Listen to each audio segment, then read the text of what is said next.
আজকের এই ভিডিওতে আপনাদের খুবই কমন একটা প্রশ্নের আনসার করার চেষ্টা করব। প্রশ্নটা হচ্ছে যে ভাইয়া, আমি আর্টস ব্যাকগ্রাউন্ডের স্টুডেন্ট, আমি কমার্স ব্যাকগ্রাউন্ডের স্টুডেন্ট, আমি সায়েন্সের স্টুডেন্ট, আমি কি জার্মানিতে আইটি অথবা নার্সিং সেক্টর হাউস বিল্ডিং করতে পারবো?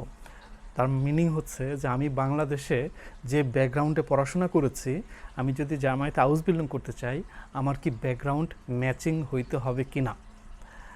আপনাদের এই প্রশ্ন আনসার করব। সেই প্রশ্নে যাবার আগে আপনাদেরকে বলছি, গাইডলাইন টু জার্মানির হাউস বিল্ডিং প্রিপারেটরি কোর্স, আপনারা যারা সেই কোর্সে এনরোল করতে আগ্রহী, অবশ্যই যত দ্রুত সময়ে রেজিস্ট্রেশন করবেন, বিকজ আমাদের অলরেডি বেশ কিছু এনরোলমেন্ট হয়ে গেছে এবং যেহেতু এটা একটা ব্যাচ, নির্দিষ্ট সংখ্যক সিট অ্যাভেলেবল, সিট শেষ হয়ে যাবার আগে অবশ্যই আপনি এই কোর্সে রেজিস্ট্রেশন করবেন এবং রেজিস্ট্রেশন লাস্ট ডেট হচ্ছে 25 জুলাই, 1 অগস্ট থেকে কোর্সে ক্লাস শুরু হবে।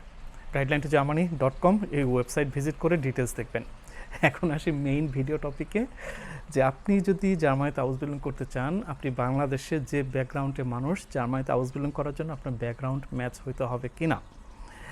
স্পেশালি এই প্রশ্নটা বেশিরভাগ করে যারা বাংলাদেশে ডিপ্লোমা ইন ইঞ্জিনিয়ারিং করেছে, তারা তো একটা সেক্টর ধরে ডিপ্লোমা ইন ইঞ্জিনিয়ারিং করে, লাইক কেউ একজন কম্পিউটার সায়েন্সে ডিপ্লোমা ইন ইঞ্জিনিয়ারিং করে, কেউ একজন সিভিল ইঞ্জিনিয়ারিংয়ে করে।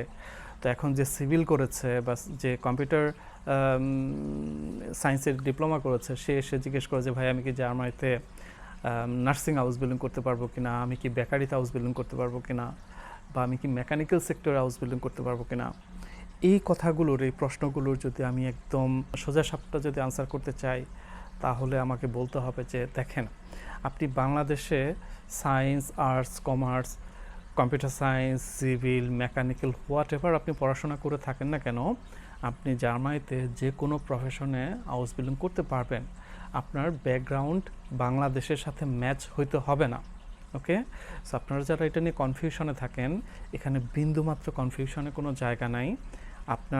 আপনার ব্যাকগ্রাউন্ড ম্যাচ হইতে হবে না, বাট আপনার কোনোভাবে যদি ব্যাকগ্রাউন্ড ম্যাচিং হয়, লাইক আপনি কম্পিউটার সায়েন্সে করেছেন ডিপ্লোমা, এখন আপনি আইটি সেক্টর হাউস বিল্ডিং করতে চান, আপনার ব্যাকগ্রাউন্ডটা ম্যাচিং হচ্ছে, এটা হলে হ্যাঁ, আপনার সিবি একটু স্ট্রং হবে, বিকজ আপনি যে এই সেক্টরে, আইটি সেক্টরে বা কম্পিউটার সেক্টরে যে আপনি ইন্টারেস্টেড, আগ্রহী, সেটা আপনার সিভি প্লাস হচ্ছে আপনি যে প্রফেশন হাউস বিল্ডিং করতে চান সেটার সাথে একটা ম্যাচ করবে, সিঙ্ক করবে, আপনার সেটা সিভিকে একটু বুস্ট আপ করবে।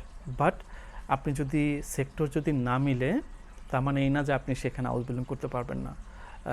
এখানে আপনার যারা জার্মানিতে যারা হাউস বিল্ডিং করে, রিয়ালশুল আফসলুস শেষ করার পর তাদের কিন্তু এই ধরনের কোনো ব্যাকগ্রাউন্ড থাকে না। আমাদের বাংলাদেশের মতো কনসেপ্ট কিন্তু না এখানে, যে আর্টস, কমার্স, সায়েন্স। ওকে, তারা জাস্ট একটা কমন একটা প্ল্যাটফর্ম থেকে আসে, একটা রিয়ালশুল আফসলুস, যেখানে কোনো ব্যাকগ্রাউন্ড ডিফাইন করা নাই, সেক্টর ডিফাইন করা নাই, সেখান থেকে এসে তারা হাউস বিল্ডিং করে।